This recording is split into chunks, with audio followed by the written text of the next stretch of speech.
కళ్యాణ్ నగర్ లో ఇక్కడ ఎక్కడ చూసినా కూడా రోడ్లు అస్తవ్యస్తంగా ఉన్నటువంటి పరిస్థితి. అయితే చెత్త ఉంది, మ్యాన్ హోల్ నుంచి ఉప్పొంగుతున్నటువంటి డ్రైనేజ్ వాటర్ సమస్య అనేకంగా కనబడుతుంది. ఇక్కడ మనం చూడొచ్చు నీరు నిల్వగా ఉంది, అదే విధంగా నీటిలో దోమలు బస చేస్తున్నటువంటి పరిస్థితి. ఆ దోమలన్నీ కూడా బయట చుట్టుపక్కల ఇక్కడ నుంచి తిరిగేటువంటి వారికి కుట్టినా కూడా విష జ్వరాలు సోకేటువంటి పరిస్థితి ఉంది. ఇది చూడొచ్చు మనం, అక్కడ మ్యాన్ హోల్ నుంచి అక్కడ డ్రైనేజ్ పొంగుతుంది, డ్రైనేజ్ పొంగి ఇటు నుంచి మళ్ళీ పక్క డ్రైనేజ్ లో కూడా పక్క మ్యాన్ హోల్ తెరిచారు. ఎందుకంటే నిన్న మన వర్షం పడింది కాబట్టి ఇక్కడ వర్షం ఎక్కువ నిలవగా ఉన్నటువంటి పరిస్థితి. అటు చూస్తేనేమో చెత్త, ఇటు గోడ కూల్చినటువంటి ఇంతకుముందు కట్టడం చేసినటువంటి పక్కన కూడా జిహెచ్ఎంసి వాళ్ళు వచ్చి ఇక్కడ పరిశుభ్రతను పాటించినట్లయితే పక్కన అక్కడ ఉన్నటువంటి కుప్ప ఏదైతే ఉందో ఆ సిమెంటు, కంకర, ఇటుకలు ఇట్లాంటి రోడ్డు మీద పడ్డాయి.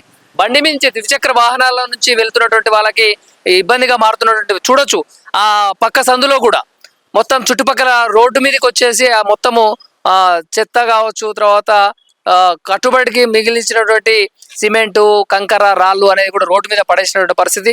ఆ సందులో కూడా అక్కడ చెత్త ఉంది. ఇదే క్రమంలో అసలు సాఫ్ చేస్తున్నారా, పరిశుద్ధత పాటిస్తున్నారా జిహెచ్ఎంసీ అధికారులు, వారి యొక్క వృత్తిని కొనసాగిస్తున్నారా, అసలు ఉన్నారా లేదా అనేటువంటిది కూడా ఒక ప్రశ్న అయితే వెలువెత్తేటువంటి పరిస్థితి ఉంది.